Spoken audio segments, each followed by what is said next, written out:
Gregory, welcome to the Moderns. Thanks for being with us. How did you come to appreciate ambient music? In different ways. I suppose my journey with music in itself started with learning to play the piano when I was young. I was always interested in music, all sorts of different music, but, as a kid, popular music on the radio, that sort of thing. Um, and started to learn the piano. And for whatever reason, stopped doing that. And then picked up the guitar and started learning guitar for a number of years. Um, and worked my way through a whole bunch of genres, lots of rock guitar, that sort of thing. Um, and then eventually became interested in film music. Um, Film music, on various things, lots of big scores, lots of cues. I was interested in the little cues for each little thing that accompanied moving pictures, and that sort of thing. And that brought me back to the piano again. That sort of interest in building different structures and orchestration and I think the solo aspect of it as well, being able to compose and do all those sorts of things just with the one instrument, which of course you can do on the guitar and other instruments, but the piano sort of lends itself to that. Um, and then I think through the piano, started to find my way to different types of music, as you say, classical music, new classical music, and working my way into ambient music in that way. And eventually realizing that that's where I wanted to be and to compose with and to play around with. Yeah. Were there specific film composers that caught your ear? Um, oh, look, lots early on, yes. I mean, early on, I think um, Danny Elfman, interestingly, the really early things like that. I mean, I love Philip Glass and that sort of thing, and I'm sure people would classify him as a film music composer, but that sort of thing. Um, but yeah, look, probably, and then you go the whole other sort of range, and my favorite probably score is Neil Young's music for Dead Man, which is a lot of solo guitar, a lot of organ, this sort of thing. So yeah, just a whole gamut of things, really. Yeah. Ambient is a label that not all artists are comfortable with. How do you feel about it? Yeah, look, I'm not even really sure for myself in terms of how I would classify that. Ambient music, as you say, it's just so broad, and you run from things like the real bright type of stuff, um, where we're creating music for to allow people to think in space and how you classify that. I mean, in myself, I think um, that label's been put upon me in some ways. I see it more as instrumental music. I've done a lot of sort of what people would call cinematic type music, again, coming from that sort of film music type thing. For my current album, I would find that, I'm not sure it fits ambient music. There's a lot of post rock elements. Um, there's a lot of guitar in there, a lot of soloing of guitar, if you could call it that, or building melody with a guitar. And I think the way I came to that was um, I kept listening to ambient music, and I was listening to ambient music, composing ambient music, and drones and that sort of thing. And I kept wanting to hear just a little bit more over the top, I suppose, or a little bit more added to it. Um, so yeah, it's a difficult classification, but one for me that's very broad and fits all sorts of things. Yeah, Yeah. it's interesting you mentioned the guitar. I think it's fair to say more guitar on this, even relative to your earlier 2024 release, So Many Diminishes. What prompted that? It was a case of, I say, in So Many Diminishes, it's to me a lot of drone, very very minimal, a lot of repetition and that sort of thing, and that sort of gets you in a certain zone, to compose that way and to perform that way. Um, and I suppose I kept wanting to hear, uh, and also I suppose in the composition of it, the way I go about things is improvisation. In the studio, I'll come in the studio and start layering up things and have the synths going, all sorts of things going with drones and all the rest. And increasingly, I just get drawn to the guitar, wanting to pick it up and see what happens, and this is where it led, So yeah, there's a lot of guitar on this album. There is a an organic feel to a lot of your instrumentation choices. And you've talked about this, that you really do appreciate that mix of electronics and acoustic instruments or electric instruments.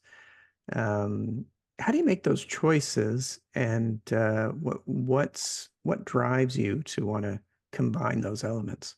Well, as you say, the organic nature of it, I suppose. For me, um, I come. It's a routine. I come into the studio and I play basically. I don't sit around and compose or sit down and write and compose. I can do that, but I don't necessarily do that. For me, it's um, come into the studio and start playing and layering things up and see what happens.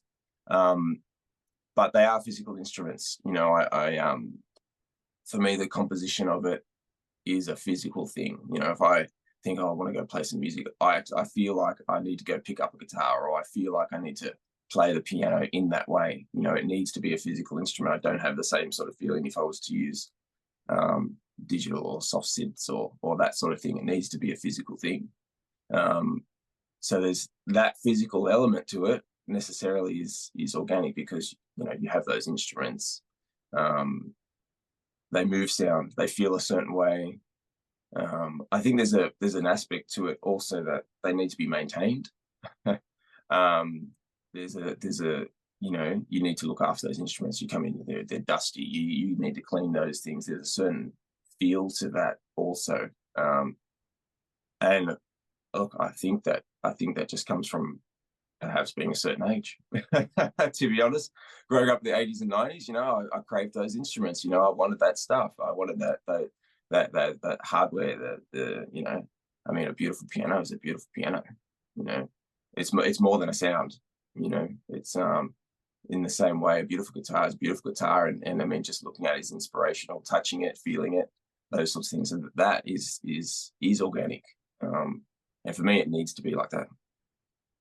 That improvisational approach that you're describing differs from a compositional, as you say, simply writing music and then making instrumentation decisions as informed by the notes on the page. Yes. So your process kind of flips that on its head, where you will pick up a guitar, for example, and that really informs what that piece is going to, at least in part, be like. Are you conscious of that? Is that a deliberate thing? Um, oh, look, on the best days, no, you're not conscious of that. No, no, you're not.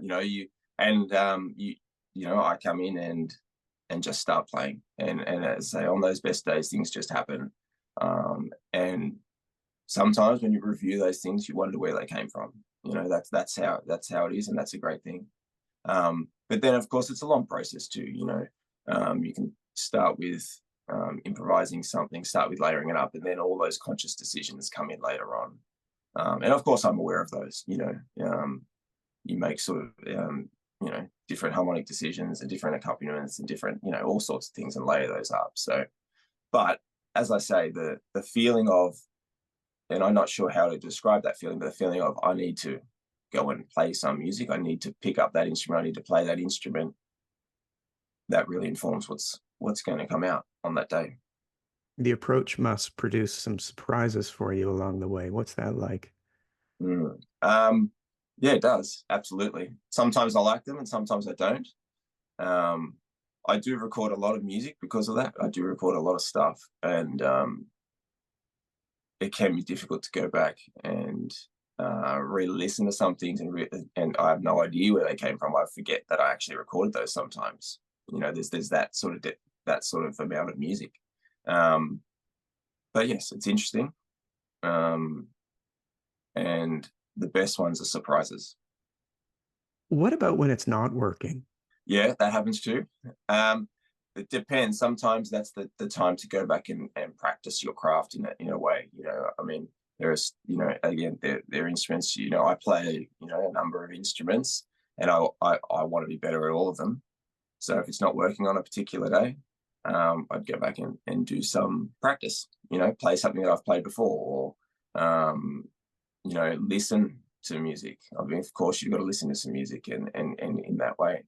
Other times, it's just a case of starting, as in I gain inspiration just from a drone, or from I'll just put on a synth and play a note and just let it hang there. And eventually I'll be inspired to play something. In the studio, everything's all around.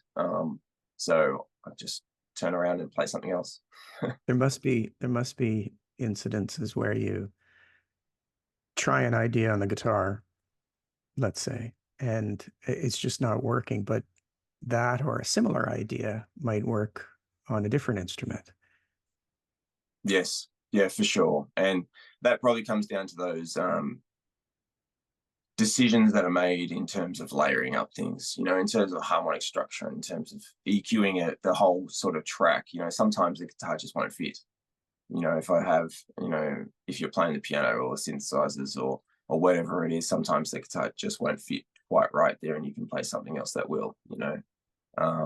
And that those deliberate choices can come into it then as well. But yes, always keeps you on your toes. The cinematic instrumental music style that you described has been with us for decades, of course. What do you think makes it so compelling to people, and why does even work from previous decades still sound, in many cases, so modern? Mm. Um, I think because it allows, ambient music, the cinematic music, instrumental music allows the listener to bring so much to it, or you can bring very little to it. It allows you to interact in a way, or choose in a way to interact with it, in a way that I think, different types of music, pop music, or whatever, that other types of music doesn't necessarily do that. It sort of hits you over the top of the head and tells you how to listen. You're listening in a certain way. If it's dance music, if it's whatever else, you got to do that. You got to move. But ambient music, cinematic music, you can, and I don't like this term, and I don't do this myself too much, but you can have background music. You can have it as background music. You can have it as music as you read, as you work, as you do other things, or it can be very intentional, and you can be present in that music, no matter how minimal it is. And I love minimal music, and you can be there, and you can get carried away in those structures. Um, so I think it's so broad, and appeals to so many people, and will continue to do so, just because of what you can bring to it yourself. I've always loved the idea of background music, that notion of music as decoration. And it's Mm. it's always struck me that some artists are offended by the Yes. idea. Yeah. But to me, it just seems like, boy, if you can create a work of art that complements an environment, you've done something pretty special. Yes. Yeah. Yeah. I can see it from that way. I suppose I thinking of myself, I listen to a lot of music. I love sound, as in, I don't like to have silence. If I had a choice, I'd have music on all the time. And I suppose in that way, it would be very hard for it not to be background music in some way. But yes, I do get irritated, if I can't hear the music well, and I do want to hear it, and I do want to listen to it. Um, but yeah, there's a particular skill in that for sure. And also those moments where, there are quieter moments, or moments that don't draw your attention so much. And then something happens and it brings you back to it as well. And that's, you know, there's magic to that. What's next for you? Oh, look, I have, as I said, I've got lots going on all the time. I'm trying to work on some sort of more drone music, I suppose, what we would call, genre is a difficult thing for me, but compositional sort of ambient type stuff, very droney to me. But also working on little ensemble music at the moment too, and with guitar and drums and bass and melodica. Melodica is a bit of a choice for some that sort of thing. Yeah, so at the moment, just working away, and eventually, after I dig through all the music that I record and come back out again and see what I have.